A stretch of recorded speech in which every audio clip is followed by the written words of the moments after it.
Have you ever financed a burrito? Not a car, not a house, a burrito. $15 split into four neat little payments, each one small enough to forget, but sharp enough to shape your future. This is not about food. This is about behavior. It's about how a generation that scrolls for dopamine and swipes for instant gratification is being pulled into a new kind of financial dependency one masked as freedom. Buy now, pay later. It sounds convenient. It sounds harmless. But what if I told you the smallest decisions you make with your money, those seemingly trivial, forgettable transactions, are actually training your mind to stay broke? What if the $15 burrito was never just a meal, but a mirror? A reflection of how we think, what we fear, and how deeply we're being manipulated without even realizing it. This is the truth behind microdebt, and it starts long before the checkout button is clicked. In a world that worships speed, nothing is faster than desire. We see, we want, we act. And somewhere between wanting and acting, money becomes just another illusion. Buy now, pay later has become the financial opiate of our time, a beautifully disguised trap wrapped in the language of ease and empowerment. But this isn't innovation, it's manipulation. Behavioral economists call it temporal discounting, our irrational tendency to prioritize immediate pleasure over long-term consequence. In plain words, the burrito today is more valuable to you than the financial burden 2 weeks from now. Your brain tricks you into believing the smaller payment is smarter, easier, safer. But what it's really doing is numbing you to the true cost of living beyond your means.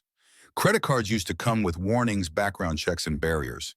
BNPL, it's instant, frictionless, a sugar-coated yes whispered to every financial impulse. You are not being offered power. You're being handed a silent leash, invisible but tight.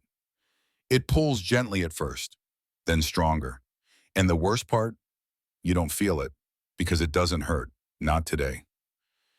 That's the genius of microdebt. It never screams, it whispers, and it teaches you to believe that small equals harmless. But thousands of $15 burritos stacked over months become the chains you didn't see coming. Debt used to mean something. It used to be weighty, real something you signed for with solemnity. Now it's gamified.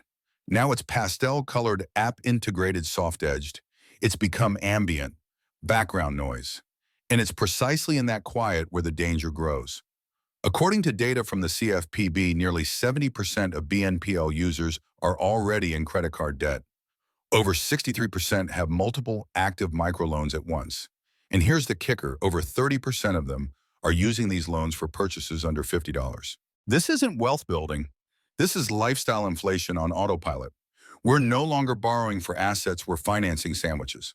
Because the pain of paying has been surgically removed from the process. It's not just economic, it's neurological. Every payment you delay creates a small dopamine high. Every installment plan reinforces the illusion that you're being responsible. But what you're really doing is teaching your nervous system to associate borrowing with relief. You're building a habit, and habits compound faster than interest. Soon you're financing coffee, then cosmetics, then clothing, then rent, then groceries. Before long, your entire life becomes an endless carousel of repayments. Not because you're reckless, but because the system was built to feel good while it's breaking you. Microdebt is a death by 1,000 swipes. Not in one loud collapse, but in the slow suffocation of freedom you no longer recognize. What makes this even more insidious is the story we're told while it happens. We're not just being sold products, we're being sold identities. You're not buying a burrito. You're buying the narrative that you're in control, that you're optimizing, that you're smart, but it's not you talking, it's the interface, the app, the algorithm, the marketing psychology designed to make you feel powerful while you hand over your sovereignty in tiny, polite increments. And it works because it taps into something ancient, your fear of missing out, your desire to belong, your craving to appear like you're not falling behind. Social media has made this worse. Every luxury you see in someone else's story becomes an impulse in your own. And with BNPL, that impulse becomes instant action. You don't need savings anymore. You just need a button. And suddenly, comparison isn't the thief of joy. It's the gateway to debt. You're not upgrading your lifestyle. You're trading your peace for aesthetics, your future for validation. And the worst part is, you're applauded for it. Because in a consumer economy, debt-driven spending is rebranded as success. But real power, it's quiet, it's patient. It's the ability to say no, not because you can't afford it, but because you respect yourself too much to borrow from tomorrow for what fades in minutes today. Let's be clear. Not all debt is evil. Used strategically, debt can build empires. It can launch businesses, fund education, buy homes. But that kind of debt is intentional, purpose-driven. It demands discipline. Microdebt, on the other hand, is seductive precisely because it feels so insignificant. And that's why it's so dangerous. You won't notice its damage until it's already done. You won't feel the weight until the floor gives out. Because when you borrow for something fleeting like a lunch or a lipstick, you're not just spending money you don't have. You're borrowing from your own self-worth. You're reinforcing the belief that your present comfort is worth sacrificing long-term strength. And that trade repeated enough times erodes the muscle of resilience, a muscle our generation desperately needs. In an economy where wages are stagnating, but costs are rising, the greatest act of rebellion is not to consume but to own your decisions, to pause, to reflect, to ask, is this making me freer or just busier, poorer, and more addicted?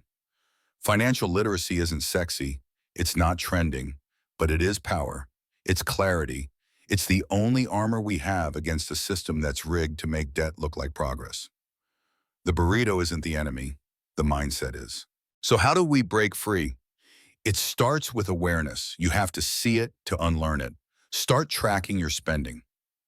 Not just the dollars, pesos, but the decisions behind them. Why did you click that button? What emotion were you feeling? Was it stress, boredom, insecurity, loneliness? Every financial transaction has an emotional root.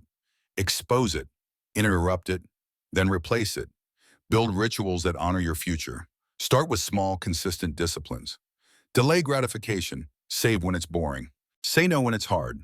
These are not acts of deprivation. They are acts of sovereignty. You're not missing out. You're opting in to freedom, to peace, to a future that doesn't belong to lenders.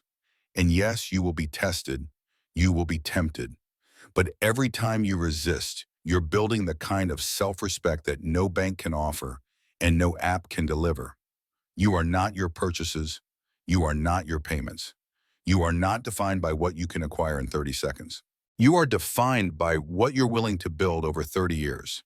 That is the new rebellion. That is the new wealth. And it starts not with a big financial leap, but with one simple decision to stop borrowing for things you can't remember in a week. The burrito was never just a burrito. It was a metaphor for distraction, for emotional spending, for a culture addicted to now. But the good news is you can choose differently. You can become the kind of person who waits, who plans, who builds.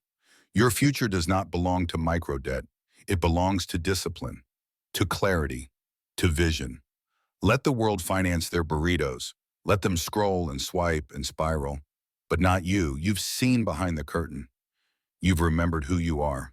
And that kind of awareness, that's worth more than anything you could finance. So if this message hits something deep, if it pulled at a part of you that's ready to change, share it, pass it on. Let's build a generation that doesn't just look rich, but lives free. Because the real luxury isn't consumption, it's control.